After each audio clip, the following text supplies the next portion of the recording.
அவன் தொடக்கூடாதுடா, அவன் அன்டச்சபிள்டா அப்படின்னு யாராவது சொல்றாங்கன்னு வச்சுக்கோ. நான் ப்ராமிஸ் பண்ணியிருக்கேன்னு சொல்லுங்க. ஏங்க நல்ல நல்ல சத்தமா நான் ப்ராமிஸ் பண்ணியிருக்கேன்னு சொல்லுங்க. என்னன்னு ப்ராமிஸ் பண்ணிருக்கேன்? All Indians are my brothers and sisters. அதனால அவர் யாரு? என் அண்ணன் தம்பி. அதனால அவர் எப்படி என்னன்னு சொல்ல முடியாது, அன்டச்சபிள்னு சொல்ல முடியாது. என்ன வயசு இருக்கு உனக்கு? 11 இயர்ஸ். என்ன படிக்கிற? 5th to 6th போறேன். 5th தாங்க முடிச்சிருக்கான். 5th முடிச்ச பையன் இவ்வளவு தெளிவா பேசுறாங்க. ஒரு 5 நிமிஷம் டயலாக்ல 225 வர்க்கிங் டேஸ் வச்சுட்டு என்னங்க பண்ணிட்டு இருக்கோம் நம்ம? இந்த கேள்வியை தானங்க ஒரு சயின்ஸ் டீச்சர் கேட்கணும். இந்த கேள்வியை கேட்டா சயின்ஸ்ல எல்லாம் சென்டம் வாங்கிட்டு போறான் இல்லையா? இந்த கேள்வியை கேட்கறதுக்கு பதிலாக உங்களுக்கு ஆல்பர்ட் ஐன்ஸ்டைன் E = mc², என்னடா E = mc²? Society is not equal. அதுதான் E. If the society has to become equal, all men and women should become equal. அதானே E = mc². நீ யோசிச்சு பாருங்க. நீ என் ஸ்கூலுக்கு வா, என் ஸ்கூல்ல நடத்து, எல்லாம் தொடப்பக்கட்டை எடுத்து வந்து அடிப்பான், அப்ப நீ பாரு அப்படின்னு தான் மனசுல ஓடுது. அப்படி ஒருத்தனாவது செருப்படி வாங்கன்ற எதுக்கோ செருப்படி வாங்குறியா? ஜாதி இல்லன்னு சொல்லி ஒருத்தன் செருப்படி வாங்கினான்னு பத்திரிகையில வரட்டுமே, தினத்தந்தில 8 காலம் நியூஸ் வரட்டுமே, என்ன கெட்டு போச்சு? நான் கேட்கிறேன், பார்த்தசாரதி கோவிலுக்கு பக்கத்துல ஏன் டாஸ்மாக் கடை இல்ல? நான் திருவள்ளிக்கேணில இருந்து வர்றதால அந்த கேள்வி கேட்கிறேன், வேற ஒண்ணும் இல்ல. பார்த்தசாரதி கோவில் பக்கத்துல டாஸ்மாக் கடை இல்ல, தேரடி தெருவுல இல்ல, சிங்கராச்சாரி தெருவுல இல்ல, வடக்கு மாட வீதி, தெற்கு மாட வீதி, மேற்கு மாட வீதி, கிழக்கு மாட வீதியில இல்ல, துளசிங்க பெருமாள் கோயில் தெருவுல இல்ல. இங்க எங்கேயுமே டாஸ்மாக் கடை கிடையாது. டாஸ்மாக் கடை எங்க இருக்குன்னா மாட்டாங்குப்பமும் லாக் நகரும் சந்திக்கிற இடத்துல பாரதி சாலையில முனையில இருக்கு டாஸ்மாக் கடை. பெல்ஸ் ரோடு கார்னர்ல இருக்கிற மசூதிக்கு பக்கத்துல ஒரு டாஸ்மாக் கடை இருக்கு. எல்லிஸ் ரோட்ல 2-3 டாஸ்மாக் கடை இருக்கு. அங்கதான் பார்டர் தோட்டம் இருக்கு. இந்த நான் சொல்ற இந்த டாஸ்மாக் கடை எங்கெல்லாம் இருக்கோ அங்கெல்லாம் யார் இருக்கிறாங்கன்னா உழைக்கின்ற மக்கள் இருக்கிறாங்க. இந்த கற்பிதம் தொடங்குவதற்கு முன்பாக எப்போ மனிதர் விவசாயம் செய்ய தொடங்குகிறானோ, எப்பொழுது ஒரு இடத்துல தங்க தொடங்குறானோ, அப்ப அந்த தங்க தொடங்குற இடத்துலதான் எல்லா சிலிபிஸும் ஆரம்பிக்குது. அப்படித்தான் கடவுளும் படைக்கப்படுற. அநியாயங்களை நியாயப்படுத்துவதற்காக படைக்கப்பட்டதுதான் கடவுள். புண்படலாம், அது ஒண்ணும் செய்ய முடியாது. சரிங்களா? என்ன நிறைய பேர் புண்படுத்தி இருக்கிறாங்க. எங்க தாத்தா, எங்க பாட்டன் இருக்கான்ல, என் பாட்டன் பிறந்த உடனே ஒரு சக்தியோட பிறந்திருக்கிறான். அவன் சக்தியோட பிறந்துட்டான்றதுனால அவன் சக்தியை மார்பில இருந்து கட் பண்ணி எடுத்துட்டாங்க. அவன் சத்தியம் கட் பண்ணி எடுத்தது மட்டும் கிடையாது, அவன் ஒரு வாத்தியார் கிட்ட படிக்க வேற போயிட்டான். படிச்சுட்டான், சர்டிபிகேட்டும் கொடுத்துட்டார் அந்த வாத்தியார். சர்டிபிகேட் வாங்கினதுக்கு அப்புறம் தான் என் பாட்டனோட ஜாதி அவன் கண்டுபிடிச்சிருக்கான். ஐயோ, இந்த ஜாதியில பிறந்தவன் போயிட்டு இந்த படிப்பை படிக்க கூடாதே அப்படின்னு நினைச்சு நீ படிச்ச படிப்பை மறந்து போயிடுன்ட்டான். அப்போ கர்ணனுடைய பேரனான கொள்ளு பேரனான என் மனசு என்னைக்குமே புண்படாதா? உன் மனசு மட்டும்தான் புண்படுமா? செந்திலம் நூலினுடைய ஆசிரியராக மட்டுமல்லாமல் சிறந்த இலக்கியவாதியாக, கவிஞராக, எழுத்தாளராக, பேச்சாளராக என்று பன்முகத்தன்மையோடு இயங்கிக் கொண்டிருக்கக்கூடிய மரியாதைக்குரிய தோழர் எழுத்தாளர் ஜெயராணி அவர்களே, இந்த நிகழ்விலே இந்த பள்ளியை இந்த நிகழ்வு நடத்துவதற்கு பள்ளியில் நடத்துவதற்கான ஒப்புதலை தந்து இந்த நிகழ்விலே தன்னையும் இணைத்து கொண்டு பங்கேற்றிருக்கக்கூடிய இந்த பள்ளியினுடைய தாளாளர் அவர்களே, இந்த நிகழ்விலே பங்கேற்றிருக்கக்கூடிய இந்த பேரணாம்பேற்றினுடைய செல்வங்களாக, பேரணாம்பேற்றினுடைய நம்பிக்கையாக விளங்கக்கூடிய ஆசிரியர்கள், கவிஞர்கள், எழுத்தாளர்கள், உழைக்கின்ற மக்கள் என்று இந்த நிகழ்விலே பங்கேற்றிருக்கக்கூடிய உங்கள் அத்துணை பேருக்கும் என்னுடைய வணக்கம். எனக்கு ரொம்ப மகிழ்ச்சி தர்ற விஷயம் என்னன்னா, குடும்பமா 2-3 பேர் இந்த நிகழ்ச்சியில பங்கேற்றிருக்கிறாங்க அப்படின்றது. பிள்ளை குட்டிங்களோட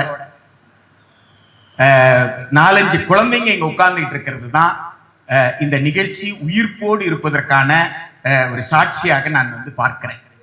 இந்த உட்கார்ந்துகிட்டு இருக்கிற இந்த குழந்தைங்க ஒவ்வொருத்தரும் பேசுறதையும் கவனிக்கிற விதமும் வேற எந்த விதமான கிண்டலும் கேலியும் இல்லாமல் ஏதோ ஒன்று நடக்குது அப்படின்னு அப்சர்வ் பண்றாங்க அப்படின்றதே ஒரு மிகப்பெரிய மகிழ்ச்சியான ஒரு செய்தியாக நான் கிட்டத்தட்ட ஒரு 2 மணி நேரமா நான் கவனிக்கிறேன். அதே போல் இந்த நிகழ்ச்சியில இன்னொரு பெரிய விஷயம் என்னன்னா, சரிபாதி பெண்கள் பங்கேற்றிருப்பது அப்படின்றது மிகுந்த மகிழ்ச்சி தரக்கூடியது.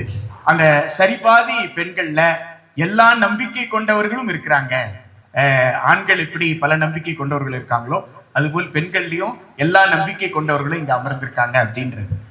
எல்லாவற்றுக்கும் முத்தாய்ப்பாக மேடையில சரிபாதி பெண்கள் அப்படின்னு சொல்றது.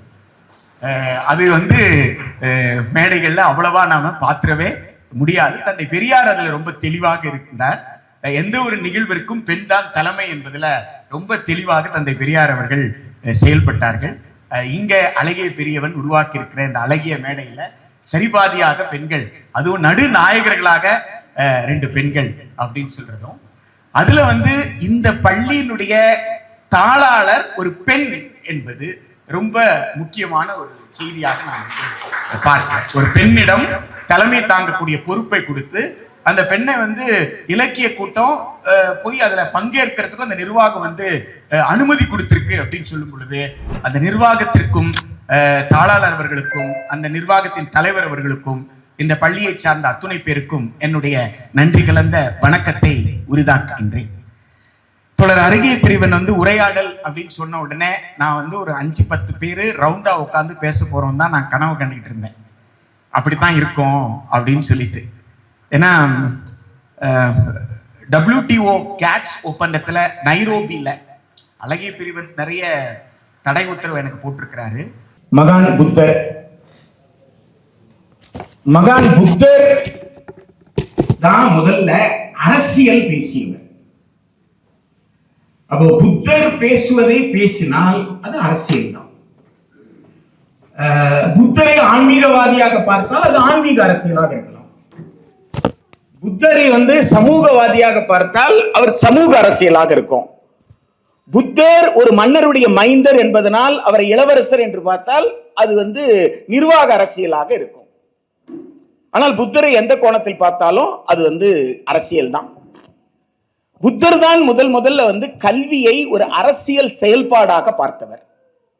20ஆம் நூற்றாண்டில் ஜான் டியூவேவும் பவுலோ ஃப்ராயரேவும் education is a political activity சொன்னது பரபரப்பா பேசப்படுது. லிவ் ஜிலன்ஸ்கி அப்படின்னு சொல்ற ஒரு சைக்காலஜிஸ்ட், எஜுகேஷனிஸ்ட், சோவியத் யூனியன்ல அவர் இந்த கருத்தை முன்வைக்கிறார். இதெல்லாம் 19ஆம் நூற்றாண்டின் இறுதியில 20ஆம் நூற்றாண்டின் தொடக்கத்துல நடந்தது. ஆனால் 2500 வருடத்திற்கு முன்னாடி கல்வியை ஒரு அரசியல் செயல்பாட்டாக பார்த்தவர் மகான் புத்தர். அதனாலதான் அவர் ஒரு பெடகாஜி கொடுத்தார். புத்தா கொடுத்த பெடகாஜி இதுவரைக்கும் பிஎட்லயோ அல்லது டிஸ்ட்ரிக்ட் டீச்சர் எஜுகேஷன் இன்ஸ்டிடியூட்லயோ அந்த பெடகாஜி ஒர்க் அவுட்டே ஆகல, இது வரைக்கும் வரல. அப்படி ஒரு பெடகாஜி இருக்கிறதாகவும் யாருக்கும் தெரியல. சரி, புத்தர் சொன்ன விஷயத்தை 2000 வருஷத்துக்கு பின்னாடி 2500 வருஷத்துக்கு முன்னாடி பவுலோ ஃப்ரையரே சொன்னாரே, அதற்கு பிறகாவது அது வந்திருக்குமா அப்படின்னு கேட்டா அப்பவும் அது வரல. அப்ப புத்தர் முன்வைத்த கற்றல் முறை என்ன அப்படின்னு சொல்லி கேட்டா கற்பிதம் அல்ல. உங்களுக்கு புத்தர் உடையிற இடமே அங்கதான். உங்களுக்கு ஒரு புத்தருக்கு முன்னாடி ஒரு 2500 வருஷம், புத்தருக்கு முன்னாடி சொல்றேன், புத்தர்ல இருந்து நாம 2500 வருஷம் இருக்கோம். புத்தருக்கு முன்னாடி ஒரு 2500 வருஷம். அப்ப புத்தருக்கு முன்னாடி ஒரு 2000 வருஷத்துக்கு முன்னாடி தான் எது தொடங்குதுன்னு கேட்டா கற்பிதம் தொடங்குது. இந்த கற்பிதம் தொடங்குவதற்கு முன்பாக எப்போ மனிதர் விவசாயம் செய்ய தொடங்குகிறானோ, எப்பொழுது ஒரு இடத்துல தங்க தொடங்குறானோ, அப்ப அந்த தங்க தொடங்குற இடத்துலதான் எல்லா சிலிபிஸும் ஆரம்பிக்குது. அப்படித்தான் கடவுளும் படைக்கப்படுறார். அநியாயங்களை நியாயப்படுத்துவதற்காக படைக்கப்பட்டதுதான் கடவுள். புண்படலாம், அது ஒன்றும் செய்ய முடியாது.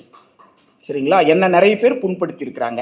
எங்க தாத்தா, எங்க பாட்டன் இருக்கான்ல, என் பாட்டன் பிறந்த உடனே ஒரு சக்தியோட பிறந்திருக்கிறான். சரியா? அவன் சக்தியோடு பிறந்துட்டான்றதுனால அவன் சக்தியை மார்பில இருந்து கட் பண்ணி எடுத்துட்டாங்க. அவன் சக்தியை கட் பண்ணி எடுத்தது மட்டும் கிடையாது, அவன் ஒரு வாத்தியார் கிட்ட படிக்க வேற போயிட்டான். படிச்சுட்டான், சர்டிபிகேட்டும் கொடுத்துட்டார் அந்த வாத்தியார். சர்டிபிகேட் வாங்கினதுக்கு அப்புறம் தான் என் பாட்டனோட ஜாதி அவன் கண்டுபிடிச்சிருக்கான். ஐயோ, இந்த ஜாதியில பிறந்தவன் போயிட்டு இந்த படிப்பை படிக்க கூடாத அப்படின்னு நினைச்சு நீ படிச்ச படிப்பை மறந்து போயிடுன்ட்டான். எவ்வளவு பெரிய விஷயம் பாருங்க. பிறக்கும் போதே சக்தியோட தான் பிறந்தான். அந்த சக்தியும் கட் பண்ணி எடுத்துட்ட, பாடியில இருந்தே கட் பண்ணி எடுத்துட்ட. சரி, ரைட்டு. ஒரு வித்தை நீ கத்து கொடுத்த, நீ கத்து கொடுத்த வித்தையை கூட நான் கத்துக்க கூடாது. கத்துக்கிட்டேன்றதுனால அந்த வித்தை எப்போ பயன்படணும்னு நினைக்கிறனோ அப்ப என்ன செய்யணுமா? அப்போ கர்ணனுடைய பேரனான கொள்ளு பேரனான என் மனசு என்னைக்குமே புண்படாதா? உன் மனசு மட்டும்தான் புண்படுமா? எனக்கு புரியல இல்லையா? அதனால புண்படாமல்லாம் பேச முடியாதுங்க. புண்படும். ஜெயிலுக்கு போக தயாரா இருந்த மட்டும்தான் என் கூட்டத்துக்கெல்லாம் வரணும். சரியா? இல்லைன்னா ஏன்னா எனக்கு துணை வேணும்ல இல்லையா? அதனால சிரிக்கிறதுன்றது நான் சொல்றது ஏற்றுக்கொள்வதாக அர்த்தம். சரியா? கை தட்டுவது என்பது நான் சொல்லுவதை ஏற்றுக்கொள்வதாக அர்த்தம். சரிதானா?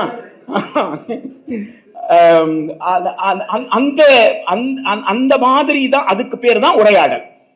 ஒரு கருத்து வைத்தால் அந்த கருத்துக்கு மாற்று கருத்து வரலாம். அதுக்கு பேர் டயலெக்டிக்ஸ் சொல்லுவாங்க. அப்ப அந்த டயலெக்டிக்ஸ்ல இப்பவே உரையாட முடியலன்னா கூட, இப்போ பேசுறோம், நேரம் இல்ல, 1 மணி கிடக்குது, பசி நேரம், இப்போ டயலாக் வைக்க முடியாது அப்படின்னு நினைச்சா கூட, இந்த டயலாக் எங்க போகணும்னா வீட்டுக்கு போகணும், குழந்தைங்க கிட்ட போகணும். இங்க கணவர் வந்திருந்தா மனைவி கிட்ட போகணும், மனைவி வந்திருந்தா கணவர் கிட்ட போகணும், 2 பேரும் வந்திருந்தா வீட்டுல இருக்கிற மற்ற உறவுகள் கிட்ட போகணும். அப்படி ஒரு டயலாக் நடக்குது அப்படின்னு சொன்னா அதுதான் இந்த கல்வி பற்றிய ஒரு உரையாடல் சமூகத்தை நிகழ்த்துவதற்கு ஒரு வாய்ப்பாக இருக்கு. அப்படித்தான் ஒரு பொலிட்டிக்கல் ஆக்டிவிட்டியாக புத்தர் பார்க்கிறாரு. அப்ப அவர் என்ன நினைக்கிறாருன்னா, ஒரு 2500 வருஷமாக ஒரு கற்பிதம் இங்க நிகழ்ந்திருக்கு. என்ன கற்பிதம் நிகழ்ந்திருக்கு? ஒருத்தங்கிட்ட சொத்து சேர்ந்தது இல்ல. எப்படி சொத்து சேர்ந்தது? ஆதி காலத்துல சொத்து எல்லாருக்கும் சமமா தானே இருந்தது, யாருகிட்டயுமே சொத்து இல்லையே. இப்ப ஆதி காலத்துல தாய் வழி சமூகமா தானே இருந்தது. அப்ப தாய் வழி சமூகம் எப்படி தந்தை வழி சமூகமா மாறிச்சு? அப்ப தாய் வழி சமூகமாக இருந்த ஆதி பொது உடைமை சமூகம் எப்படி சுரண்டல் சமூகமாக மாறியது? இதுதான் புத்தருடைய என்கொயரி. நீங்க எட்வின் அர்னால்டுடைய புக் இருக்கு இல்லைங்களா, தி லைட் ஆஃப் ஏசியா. வாய்ப்பு கிடைக்கும் பொழுது அந்த புக், சின்ன புக்கு, அது ஒரு கவிதை வடியில சித்தார்த்தர் எப்படி புத்தரானாரு பதிவு பண்றாரு, அவ்வளவுதான். இந்த புத்தகத்தை எனக்கு யார் அறிமுகப்படுத்தியிருப்பாங்கன்னு நினைக்கிறீங்க?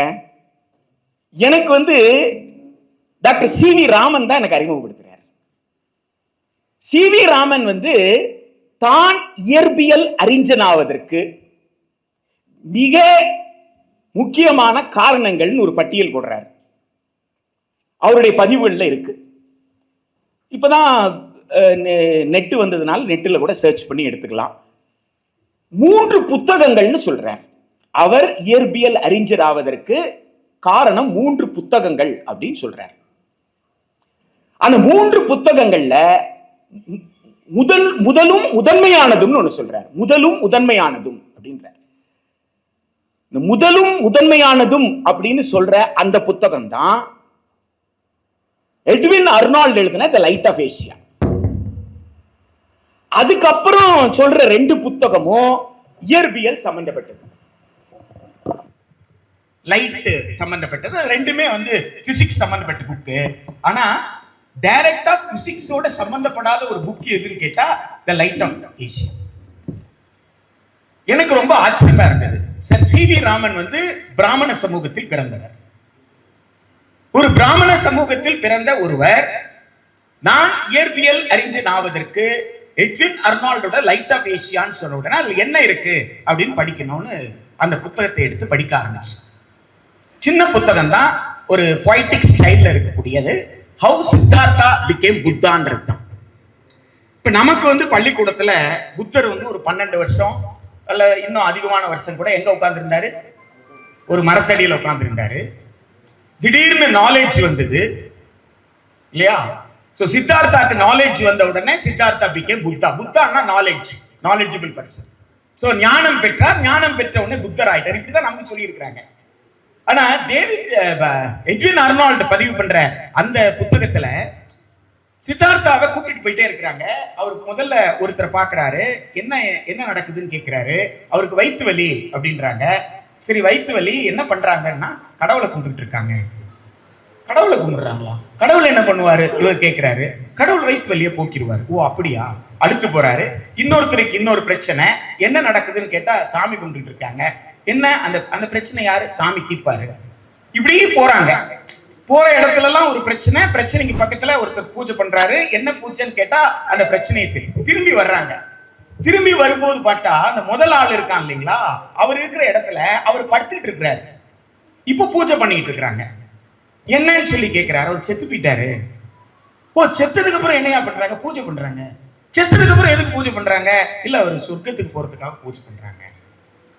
உயிரோட இருக்கும் போதே வராத கடவுள் செத்ததுக்கு அப்புறமாடா வரப்போறான்னு கேட்கிறாரு. அதுதான் சித்தார்த்தர் புத்தரான இடம். சித்தார்த்தர் புத்தரான இடம்ன்றது மரத்தடியில உட்கார்ந்து ஞானம் பெற்றல்ல, மக்களிடம் சென்று மக்களுடைய பிரச்சனைகளை அறிந்த பிறகு மக்களுக்கு பிரச்சனைகளுக்கான தீர்வு எங்க இருக்குன்னு கண்டுபிடிச்சிருக்காருல்ல. அப்ப அவர் என்ன சொல்ல வர்றாருன்னா, சிக்கல் இருக்கிற இடத்துலதான் தீர்வும் இருக்கும். ஆனா மக்களுக்கு சிக்கல் இருக்கு, சிக்கலுக்கு இருந்தா தீர்வும் தெரியாது. காரணம் என்ன? அவன் சிக்கலுக்குள்ள இருந்து யோசிக்கிறான். சிக்கலுக்குள்ள இருந்து யோசிச்சா தீர்வை காண முடியாது. சிக்கலுக்கு இருந்து வெளியில வர நீங்களே சப்ஜெக்டா இருந்தீங்கன்னு சொன்னா நீங்க அப்ஜெக்டிவா அனலைஸ் பண்ண முடியாது. அப்ப நீங்க சப்ஜெக்ட்ல இருந்து வெளியில நீங்க சப்ஜெக்ட் கிடையாது. நீங்க அந்த சிக்கல்ல இருந்து வெளியில வந்து அந்த சிக்கலை ஆராயும் பொழுதுதான் உங்களால் என்ன செய்ய முடியும்? தீர்வு காண முடியும். எனவே மக்களிடம் கேள்விகளும் இருக்கிறது, மக்களிடம் பதிலும் இருக்கிறது. அந்த கேள்விகளையும் பதிலையும் பெற்று சங்கத்துக்கு வாங்க, உட்காருங்க, விவாதிங்க. விவாதித்ததுக்கு பிறகு இந்த கேள்விக்கு இதுதான் பதில் என்பதை மீண்டும் யார்கிட்ட போய் சொல்லுங்க? மக்களிடம் சொல்லுங்க. அப்ப மக்களிடம் கற்றுக்கொள்ளுங்கள், மக்களிடம் கற்றதை மக்களுக்கே சொல்லுங்க அப்படின்ற பெடகாஜி தான், கற்றல் முறை தான். யார் கொடுத்தது அப்படின்னு கேட்டா மகான் புத்தர் கொடுத்த அந்த பெடகாஜி. சி.வி. ராமன் ரொம்ப தெளிவா சொல்றாரு, Buddha engaged himself in search of knowledge. அறிவை தேடினார். தேடுதல் என்றால் என்ன, எவ்வாறு தேட வேண்டும் என்பதை நான் புத்தரிடம் இருந்து கற்றுக்கொண்டேன். புத்தர் ஒரு உண்மையை தேடியது போல் அறிவியலில் புதைந்திருக்கக்கூடிய உண்மைகளை கண்டறிய வேண்டும் என்ற ஆர்வம் எனக்குள் பிறந்தது அப்படின்னு சொல்றார். எனவே உங்க வீட்டுல இப்ப இங்க இருக்கிற உட்கார்ந்து இருக்கிற குழந்தை சார் சி.வி. ராமன் ஆகணும்னு ஆசைப்பட்டீங்கன்னு வச்சுக்கோங்க. நோபல் பரிசு வாங்கின, இயற்பியலில் நோபல் பரிசு வாங்கின, அதுவும் ஆய்வு கட்டுரை வெளிவந்த 4 வருஷத்துக்கு அப்புறம் தான் நோபல் பரிசுக்கே கன்சிடர் பண்ணுவாங்க. ஆனா இவருக்கு ஒரு 2.5 வருஷத்துக்குள்ளேயே 4 வருஷத்துக்கு முன்னாடியே ஒரு நோபல் பரிசு கிடைக்குதுன்னா அப்ப அந்த ஆய்வுக்கு எந்த அளவுக்கு ஒரு முக்கியத்துவம் இருக்கணும் அப்படின்னு சொல்லி பாருங்க. அப்படி சிறப்புமிக்க ஒரு சி.வி. ராமனாக உங்க பிள்ளை வரணும்னு நீங்க நினைச்சீங்கன்னா ஐஐடி ஜாயிண்ட் என்ட்ரன்ஸ் எக்ஸாம்ல சாத்தியம் இல்லைன்னு சி.வி. ராமன் சொல்றேன், நான் சொல்லல. சரியா? அப்படி ஒரு சிறிய சிறந்த சீனிவாச ராமானுஜம் ஆகணும்னு சொன்னா நீட்னால சாத்தியம் இல்ல, காமன் யூனிவர்சிட்டி என்ட்ரன்ஸ் டெஸ்ட்னால சாத்தியம் இல்லை. நான் சொல்லல, டாக்டர் சி.வி. ராமன் சொல்றார். ஏன்னா டாக்டர் சி.வி. ராமன் நான் பிசிக்ஸ்ல பிரைட் ஸ்டூடெண்ட்னு சொல்லவே இல்லை. நான் 10th ஸ்டாண்டர்ட் படிக்கும்போது பிசிக்ஸ்ல என்னுடைய ஃபைனல்ஸ்ல ஸ்கூல் ஃபைனல்ஸ்ல சென்டம் எடுத்தேன் சொல்லல. நான் பியூசில கிரேட் வாங்கினேன் சொல்லல. பிசிக்ஸ் டீச்சர் என்ன இன்ஸ்பயர் பண்ணாரு சொல்லல. பிசிக்ஸ் டீச்சர் எழுப்பின இந்த क्वेश्चनக்கு பிசிக்ஸ் டீச்சரால ஆன்சர் சொல்ல முடியல, அதுக்காக நான் போய் தேடினேன் சொல்லல. அப்போ ஒரு பிசிக்ஸ்ல இருக்கிற உண்மையை கண்டுபிடிக்கிறதுக்கு யார் பயன்பட்டு இருக்காங்க? சித்தார்த்தர் புத்தரான அந்த வரலாறு தான் பயன்பட்டு இருக்கு அப்படின்னு சொன்னா அப்போ இங்கதான் நீங்க அழகிய பெரியவன் என்ற எழுத்தாளன், ஒரு ஆசிரியர் சற்று முன்னர் உங்களிடம் சொன்ன மிக முக்கியமான ஒரு விஷயத்தை நீங்க கவனிக்கணும். ரொம்ப முக்கியமான ரொம்ப கூர்மையான ஒரு விஷயத்தை சொன்னாரு. மக்களை சிந்திக்க வைக்கணும். சிந்திக்க வைக்கிறது எப்படின்றதான் நம்ம கிட்ட இருக்கிற பிரச்சனை அப்படின்னு சொல்லி ஒரு விஷயத்தை அவர் பேசும்போது சொன்னார். அதை கவனிச்சிருப்பீங்கன்னு நினைக்கிறேன். வகுப்பறைக்கு அது ரொம்ப நெருக்கமான ஒரு விஷயமாக நான் பார்க்கிறேன். என்னன்னு கேட்டா, பிள்ளைக்கு நாம சொல்ல வேண்டிய விஷயம் ஏன் படிக்கணும்ன்றது தான். படிப்பான்னு சொல்லக்கூடாது. படிப்பான்னு சொன்னா அந்த பிள்ளைக்கு படிப்பு மேல வெறுப்பு தான் வரும். ஆனா ஏன் படிக்கணும்ன்ற ஒரு விஷயம் இருக்குல்ல. நான் கேட்கிறேன், பார்த்தசாரதி கோவிலுக்கு பக்கத்துல ஏன் டாஸ்மாக் கடை இல்ல? நான் திருவள்ளிக்கேணில இருந்து வர்றதால அந்த கேள்வி கேட்கிறேன், வேற ஒண்ணும் இல்ல. பார்த்தசாரதி கோவில் பக்கத்துல டாஸ்மாக் கடை இல்ல, தேரடி தெருவுல இல்ல, சிங்கராச்சாரி தெருவுல இல்ல, வடக்கு மாட வீதி, தெற்கு மாட வீதி, மேற்கு மாட வீதி, கிழக்கு மாட வீதியில இல்ல, துளசிங்க பெருமாள் கோயில் தெருவுல இல்ல. இங்க எங்கேயுமே டாஸ்மாக் கடை கிடையாது. டாஸ்மாக் கடை எங்க இருக்குன்னா மாட்டாங்குப்பமும் லாக் நகரும் சந்திக்கிற இடத்துல பாரதி சாலையில முனையில இருக்கு டாஸ்மாக் கடை. சரியா? அடுத்து எங்க இருக்குன்னு கேட்டீங்கன்னா பெல்ஸ் ரோடு கார்னர்ல இருக்கிற மசூதிக்கு பக்கத்துல ஒரு டாஸ்மாக் கடை இருக்கு, சேப்பாக் ஸ்டேடியத்துக்கு பக்கத்துல. எல்லிஸ் ரோடு இருக்கு பாருங்க, எல்லிஸ் ரோடுல 2-3 டாஸ்மாக் கடை இருக்கு. அங்கதான் பார்டர் தோட்டம் இருக்கு.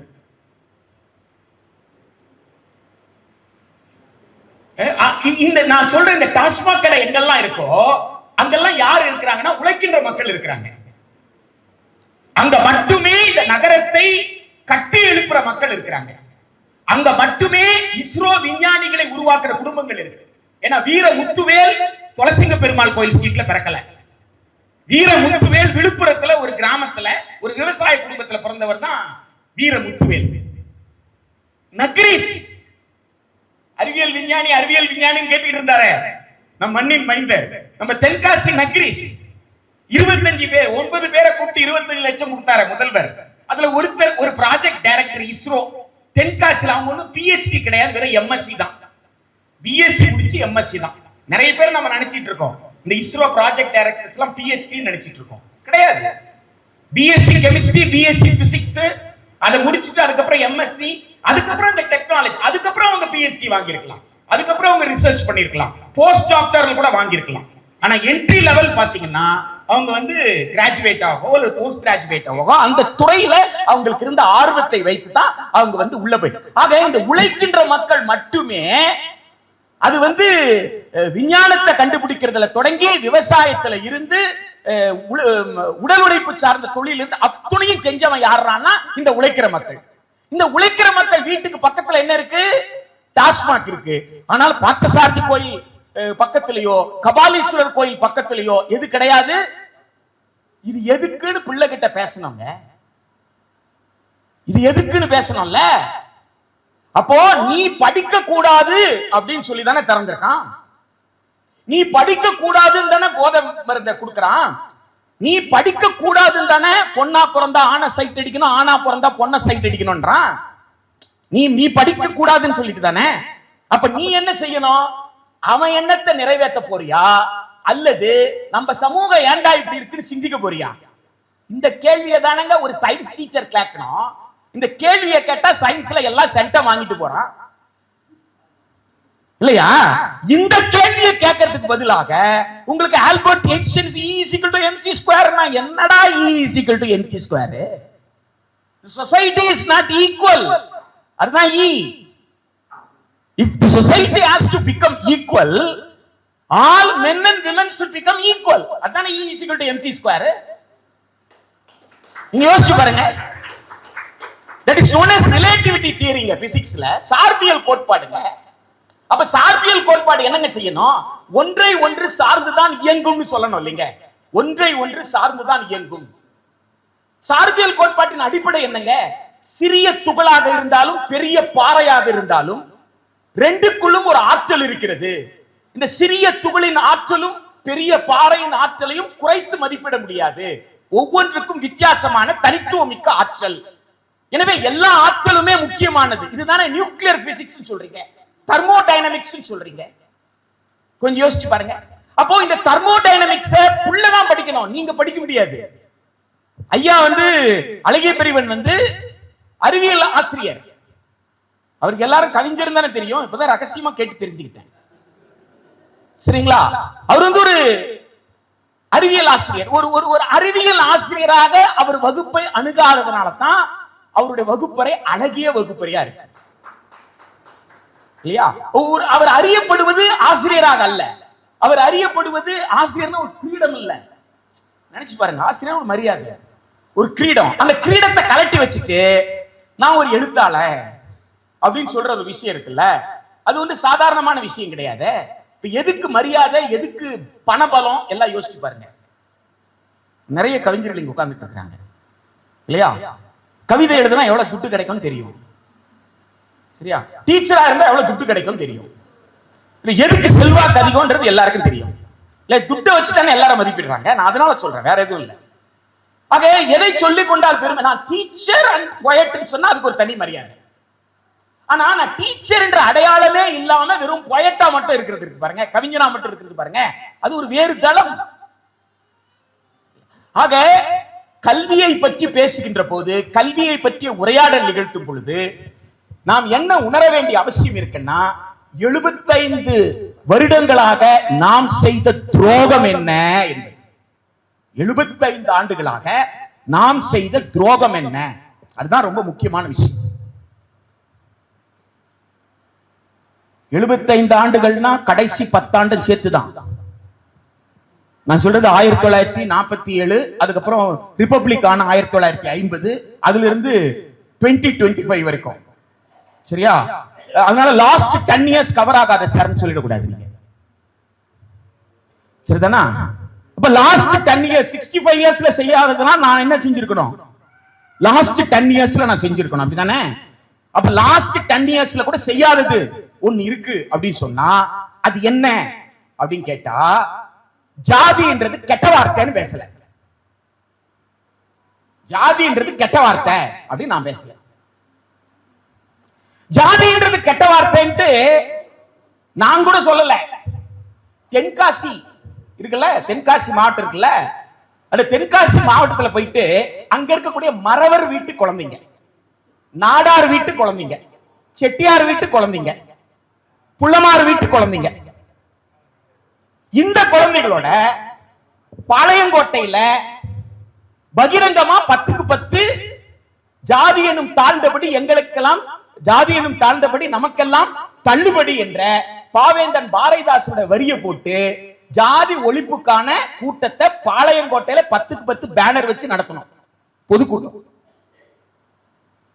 தென்காசியில நடத்துறோம், விருதுநகர்ல நடத்தணும், அருப்புக்கோட்டையில.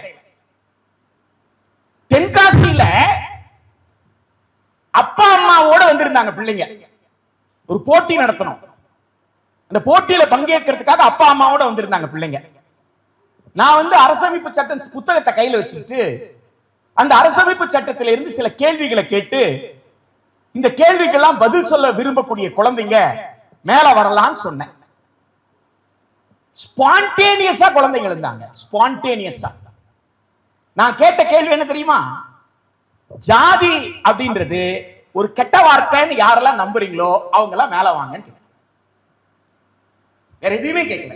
ஜாதின்றது கெட்ட வார்த்தை அப்படின்னு நம்புறவங்க யாரும் அவங்க மேல வாங்கன்னு சொன்னேன். ஒருத்தர் கூட தயங்கல. அங்க உட்கார்ந்து இருந்த குழந்தைங்க ஒருத்தர் பார்த்து இன்னொருத்தர் எழுந்துப்பாங்கல்ல, ஒரு குழந்தை எழுந்தா இன்னொரு குழந்தை எழுந்து கொள்ள, அப்படிலாம் இல்ல, மொத்தமா எழுந்தாங்க குழந்தைங்க. வீடியோ காட்சி இருக்கு, வீடியோ காட்சி இருக்கு. பொள்ளாச்சி பிரகாஷ் அதுக்கெல்லாம் சாட்சி. அந்த குழந்தைங்க மேடைக்கு வந்தாங்க. மேடையில் அந்த குழந்தைங்களை நிக்க வச்சு உரையாடல் நிகழ்ந்தது. அது வீடியோ இருக்கு இப்ப கூட. அந்த வீடியோ, அந்த உரையாடல் 25 நிமிஷம் நடந்த உரையாடல், குழந்தைகளோட நடந்த உரையாடல். அப்ப அந்த குழந்தைங்க கிட்ட அந்த கேள்வி பதில் வருது. அந்த கேள்வியில கடைசியா கேட்கிறேன், அப்ப ஜாதி பாக்குறது நல்லதா கெட்டதான்னு கேட்கிறேன். கெட்டதுன்னு குழந்தை சொல்லுது. அவங்க அப்பா அம்மா கை தட்டினாங்க. தமிழ்ல தான், இங்கிலீஷ்ல கிடையாது, தமிழ்ல தான். ஆக உரையாடல் நிகழ்த்தினால் ஜாதி என்ன செய்ய முடியும்? ஒழிக்க முடியும். அது உரையாடல் நிகழ்த்தாம இருக்கிற துரோகத்தை யார் செய்றோம்? வகுப்பறை தானே செய்து. If you are a learned person, if you are a learned person, if you are a knowledgeable person, நீங்க என்ன பண்ணி இருக்கணும்? If you want to create a knowledgeable society, நீங்க கிரியேட் பண்ணணும்னா கல்ச்சரல் அட்வான்ஸ்மெண்ட் பத்தி பேசணும்ல. கல்ச்சரல் அட்வான்ஸ்மெண்ட், பண்பாட்டு ரீதியான வளர்ச்சி. அப்ப பண்பாட்டு ரீதியான வளர்ச்சி என்றால் என்ன? இதுவரை பண்பாட்டு ரீதியாக எனக்குள் இருக்கக்கூடிய சில சிக்கல்கள், அந்த சிக்கல்களை களைந்து நான் பண்பாட்டு ரீதியாக மேம்படணும்ல. நான் மேம்படணும்ல. இன்னைக்கு வரைக்கும் அமெரிக்கா இவ்வளவு படிச்சிருக்குத ஒரு பெண்ணை பிரசிடென்டா ஏத்துக்க முடியல. முதல்ல ஹிலரி கிளின்டன் தோத்து போறாங்களா? இப்போ யார் தோத்து போறாங்க? கமலா ஹாரிஸ் தோத்து போறாங்களா? என்ன காரணம்? அந்த சொசைட்டி இன்னும் பண்படலன்னு அர்த்தம். பெண்ணை ஏத்துக்க முடியல, பெண்ணாக ஏத்துக்க முடியல. ஒரு மிக மோசமான கேண்டிடேட் அப்பனண்டா இருந்தா கூட அந்த மோசமான கேண்டிடேட்டையாவது ஆதரிப்பேன், யாரை ஏத்துக்க மாட்டேன்? பெண்ணை ஏத்துக்க மாட்டேன்னு சொல்றதுதான். நீங்க ஹிலரி கிளின்டன் தோக்கும் போது நீங்க பார்த்திருக்கலாம், கமலா ஹாரிஸ் தோக்கும் போது நீங்க வந்து பார்த்திருக்கலாம்.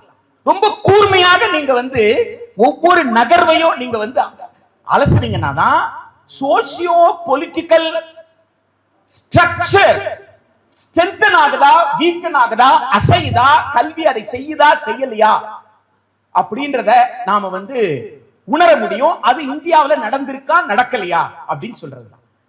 ஆக அறிவியல் பேசக்கூடிய நாம் பள்ளிக்கூடத்துல ஒரு 10 குழந்தைங்க இருக்கிறாங்க அப்படின்னு சொன்னா நான் என்ன சொல்றேங்க, இங்க உட்கார்ந்துட்டு இருக்க நிறைய டீச்சர்ஸ்க்கு என்ன ஓடுன்னு சொன்னா, நீ என் ஸ்கூலுக்கு வா, என் ஸ்கூல்ல நடத்து, எல்லாம் தொடப்பக்கட்டை எடுத்துட்டு வந்து அடிப்பான், அப்ப நீ பாரு அப்படின்னு தான் மனசுல ஓடுது. அப்படி ஒருத்தனாவது செருப்படி வாங்க, எது எதுக்கோ செருப்படி வாங்குறியா? ஜாதி இல்லைன்னு சொல்லி ஒருத்தன் செருப்படி வாங்கினான்னு பத்திரிகையில வரட்டுமே, தினத்தந்தில 8 கால நியூஸ் வரட்டுமே, என்ன கெட்டு போச்சு? அன்றைக்கு ஒன்றுபட்ட திருநெல்வேலி மாவட்டம் இன்னைக்கு தென்காசியா பிரிஞ்சு வச்சு, அதுல கடைக்கோடி கிராமம் மாதாப்பட்டினம். அந்த மாதாப்பட்டினத்துல ஒரு எய்டட் ஸ்கூலு. அந்த எய்டட் ஸ்கூல்ல பேசிட்டு இருக்கிற ஒரு வாத்தியார் எழுந்து கேட்கிறாரு, நீ யார்கிட்ட பேசிட்டு இருக்கேன்னு தெரியுமான்னு கேட்கிறாரு. அவர் கரஸ்பாண்டன்ட் பக்கத்துல இருக்கிறாரு. அவர் கரஸ்பாண்டன்ட் தான் என்ன பேச கூப்பிட்டது. இந்த வாத்தியார் எழுந்து கேட்கிறார், நீ கவர்மெண்ட் சர்வெண்ட் கிட்ட பேசிட்டு இருக்கேன்னு தெரியுமா உனக்கு? நீ வந்து கவர்மெண்ட் எய்டட் ஸ்கூல்ல பேசிட்டு இருக்கேன்னு உனக்கு தெரியுமா அப்படின்னு அந்த வாத்தியார் கேட்கிறாரு. ஓ, நான் எங்க பேசுறேன்னு எனக்கு தெரியும், நான் பேசுறதை ரெக்கார்ட் பண்ணி வீட்டுக்கு அனுப்புன்னு சொல்லிட்டு உங்க டைரக்டர் சொல்லிட்டு போயிருக்காருன்னு எனக்கு தெரியும். ஆமா, அந்த ஆண்டு விழாக்கு வந்து ஸ்கூல் எஜுகேஷன் டைரக்டர் வந்திருந்தார். அவர் என்ன பண்ணாருன்னா, இவர் பேச போறாரு, இவர் பேசுறதை ரெக்கார்ட் பண்ணி அனுப்புன்னு அங்க இருக்கிற லைப்ரரியன் கிட்ட சொல்லிட்டு போயிட்டாரு. அந்த லைப்ரரி உட்கார்ந்து ரெக்கார்ட் பண்ணிட்டு இருக்கிறார். சரியா? நான் எங்க பேசுறேன்னு தெரியும், நான் யார்கிட்ட பேசுறேன்னு தெரியும், நான் பேசுறது எங்க போகுதுன்னு தெரியும். மூணும் தெரிஞ்சுதான் நான் பேசுறேன். செத்துதான் போயேன், நான் அடிச்சு கொண்டுடுவாங்களா? ஏன் ஒரு வாத்தியார் செத்து போயா? ஒரு வாத்தியார் கூட சாதி ஒழிப்புக்காக களத்தில் இருந்து சாகாததுதான் இந்திய கல்வியின் தோல்வி. ஆமா, இது என்னன்னு கேட்டா ஒரு ஸ்டேட்டஸ் கோ அப்படியே மெயின்டைன் பண்றோம்ல, அது இறுக்கமா இருக்கு. இதை எதிர்த்தா நம்ம எதிர்ச்சிருவான், எதிர்க்க மாட்டாயா, கொல்ல மாட்டாயா, சந்தோஷப்படுவாயா, என் பிள்ளையாவது நல்லவனா இருக்கட்டுமே நினைப்பாயா. வெட்ட பையன் வீட்டுக்கு போனையா, வெட்ட பையனோட அம்மா கிட்ட கேட்டேன், வெட்டுப்பட்டவன் கிட்ட மட்டும் இல்ல, வெட்ட பையன் வீட்டுக்கு போனேன், வெட்ட பிள்ளையோட அம்மா கிட்ட கேட்டேன். அந்த அம்மா கண்ணுல இருந்து தண்ணி வந்தது. இனி என் புள்ள படிக்க மாட்டான் இல்லன்னு கேட்டாங்க. இந்த ஜாதியில போய் என் புள்ள மாட்டக்கூடாதுன்னு நினைச்சேன்னு சொன்னாங்க அந்த அம்மா, பெத்த தாய். ஆனா நாம இங்க உட்கார்ந்துகிட்டு என்ன பேசிட்டு இருக்கோம்னா, ஜாதி எல்லாம் ஒன்னா இருக்கு, இறுக்கமா இருக்கு. ஜாதி இருக்கு எவன் உடைக்கிறது? ஒரு ஜாதிய சக்தி இருக்கு அந்த ஊருக்குள்ள. ஜாதிய சக்தி அந்த ஊருக்குள்ள இருந்து அந்த ஜாதிய சக்தி என்ன செய்யுதுன்னா, தன் கட்டுப்பாட்டை விட்டு அந்த மக்கள் வெளியில போயிடக்கூடாதுன்னு பாக்குது. அந்த ஜாதிய சக்தி எல்லா சட்டவிரோத வேலையும் செஞ்சிட்டு இருக்கு. அந்த ஜாதிய சக்தி செய்யக்கூடிய சட்டவிரோதமான வேலைக்கு ஜாதி என்னவா நினைச்சிட்டு இருக்கு? ஒரு பாதுகாப்பு வளையமாக வச்சிருக்கு. எனவே இந்த பாதுகாப்பு வளையத்தை நீங்க உடைக்கணும்னு சொன்னா, எந்த ஜாதி தலைவன் அந்த ஜாதி மக்களை தன்னுடைய ஜாதிக்குள்ள வச்சிருக்கிறானோ அந்த தலைவன் கிட்ட இருந்து அந்த மக்களை என்ன செய்யணும்? மீட்டு வரணும்ல. அந்த மீட்டு வரக்கூடிய வேலை யார் செய்வது? அதுதான் இங்க இருக்கிற சிக்கல். பாதிக்கப்பட்ட மக்கள் பக்கத்துல போய் நின்று பேசிட்டு வந்துடலாம், பாதிக்கப்பட்ட மக்களுக்கு கூட இருந்து நிவாரணம் வாங்கி தரேன்னு பக்கத்துல இருந்து போராடலாம், பாதிக்கப்பட்ட மக்களுக்காக கண்ணீர் விடலாம், கதறலாம், எல்லாம் செய்யலாம், அங்க மைக்க பிடிச்சிட்டு என்ன வேணாலும் கத்தலாம். அதெல்லாம் ரொம்ப எளிமை. சிக்கல் என்னன்னு கேட்டா, பாதிப்பை ஏற்படுத்தியவரிடம் போய் உரையாடல் நிகழ்த்துவது. ஐயா, இந்த பாதிப்பு உன் மனசாட்சி ஏற்கிறதா? ஐயா, இது நியாயமா என்று கெஞ்சுவதோ கொஞ்சுவதோ ஏதோ ஒரு வகையில நான் உரையாடல் நிகழ்த்தினால்தான் என்னால் அந்த ஜாதி இறுக்கத்தை உடைக்க முடியுமே தவிர, நான் அந்த பக்கம் போய் பேசாமலே நான் என்ன செய்ய முடியாது, ஜாதி இறுக்கத்தை உடைக்க முடியாது. எனவே இன்றைய தேதியில நாம நினைக்கலாம், என்னடா கல்வியை குறித்து உரையாடல் சொல்லிட்டு ஜாதியை பத்தி பேசிட்டு இருக்கோமே அப்படின்னு சொல்லி நினைக்கலாம். எனக்கு NCF 2023 எத்தனை பேர் படிச்சீங்கன்னு தெரியாது. NCF 2023ல வந்து ஸ்கூல் எஜுகேஷனுக்கு தனியா இருக்கு, காலேஜ் எஜுகேஷனுக்கு தனியா இருக்கு. அதுல நேஷனல் கிரெடிட் ஃப்ரேம்வொர்க் எல்லாம் இருக்கு. நான் NCF 2005 சொல்றேன். NCF 2005 ஓட ஃப்ரண்ட் பேஜ்ல என்ன தெரியுங்களா இருக்கு? Front page, first page of NCF 2005, the preamble of India, preamble of the constitution, இந்தியாவினுடைய அரசமைப்பு சட்டத்தின் முகப்புரை கொடுத்திருக்காங்க. அந்த இந்தியாவினுடைய அரசமைப்பு சட்டத்தின் முகப்புரையில் என்ன சொல்லி இருக்குன்னா, லிபர்ட்டி, ஈக்குவாலிட்டி, ஃப்ரெட்டர்னிட்டி, சுதந்திரம், சமத்துவம், சகோதரத்துவம். பாபா சாஹேப் அம்பேத்கர் அவர்கள் இது குறித்த விவாதங்களை அரசமைப்பு சட்டத்தில் நிகழ்த்தும் பொழுது அந்த அரசமைப்பு சட்டத்தை உருவாக்கி தந்து ஆற்றிய உரைகளை எடுத்து படிச்சீங்கன்னா தெரியும், சகோதரத்துவம் இல்லை என்றால் சமத்துவமும் சுதந்திரமும் அர்த்தமற்ற வார்த்தைகள் சொல்லு. ஃப்ரெட்டர்னிட்டினா என்னன்னு டிஸ்கிரைப் பண்றாரு, ஈக்குவாலிட்டினா என்னன்னு சொல்றாரு. அப்போ NCF 2005 மக்களுக்கு, ஆசிரியர்களுக்கு கொடுத்த பணி என்ன? சகோதரத்துவத்தை பிசிக்ஸ்ல நடத்துன்னு. சகோதரத்துவம் என்றால் என்னன்னு விலங்கியல் பாடத்துல சொல்லிக் கொடு. சகோதரத்துவம் என்றால் என்னன்னு கணிதத்துல சொல்லிக் கொடு. சகோதரத்துவம் என்றால் என்னன்னு மொழி பாடத்துல சொல்லிக் கொடு. சகோதரத்துவம் என்றால் என்ன என்பதை நீங்க வரலாற்று பாடத்துல சொல்லிக் கொடு. ஆக சமூக அறிவியலாக இருந்தாலும், அறிவியலாக இருந்தாலும், மொழியாக இருந்தாலும், கணிதமாக இருந்தாலும், எதுவாக இருந்தாலும் நீங்க செய்ய வேண்டிய வேலை என்னன்னு கேட்டா, அந்த பாடத்தின் மூலமாக சகோதரத்துவம் என்றால் என்ன என்பதை யார் உணரணும்? குழந்தைகள் உணரணும். காலையில பிளட்ஜ் எடுக்கிறோமா? பிளட்ஜ் எடுக்கிறோம்ல மேடம், நேஷனல் பிளட்ஜ் எடுக்கிறோம்ல. கொஞ்சம் யோசிச்சு பாருங்க. 75 இயர்ஸா நாமளும் எடுத்திருக்கிறோம், நாமளும் பிள்ளைகளுக்கு எடுக்க வைக்கிறோம். whether the pledge that is being taken is meaningful or ritual. கொஞ்சம் யோசிச்சு பாருங்க. whether it is a ritual or whether it is meaningful அப்படின்னு யோசிச்சு பாருங்க. if it is meaningful ன்னா ஸ்கூல் செய்ய வேண்டிய முதல் வேலை என்ன? 1ஆம் கிளாஸ்ல சேர்ந்த உடனே JEE-க்கு கோச்சிங் கிளாஸ் அப்படிதானே? 6ஆம் கிளாஸ் தாண்டும் போது நீட்டுக்கு வந்து அக்ரிமெண்ட். அதுவா ஸ்கூலோட வேலை? ஸ்கூலோட வேலை என்ன? இந்த பிளட்ஜ்னா என்னன்னு சொல்லி கொடுக்கிறது. அதுக்கு தான் ஸ்கூலுக்கு அனுப்புறோம். ஆனா பிளட்ஜ் இப்ப தெரியாது வீட்ல. சரியா? பிளட்ஜ்னா பிராமிஸ் இல்ல? பிளட்ஜ்னா பிராமிஸ் தானே? அப்ப once I take a pledge, நான் என்ன செய்ய கூடாது? மீற கூடாது. ஓத், நான் சத்தியப்பிரமாணம் எடுத்துக்கிட்டேன், சத்தியத்தை நான் என்ன செய்ய கூடாது? மீற கூடாது. அப்ப யாருக்கு சொல்லி தரணும்? பிள்ளைங்க சர்வசாதாரண ஒரு வார்த்தையை பயன்படுத்து, காட் ப்ராமிஸ் சொல்லுவாங்க, மதர் ப்ராமிஸ் சொல்லுவாங்க. கேள்விப்பட்டிருக்கீங்களா? இங்கிலீஷ் மீடியம் ஸ்கூல்ல பசங்கலாம் இல்லையா?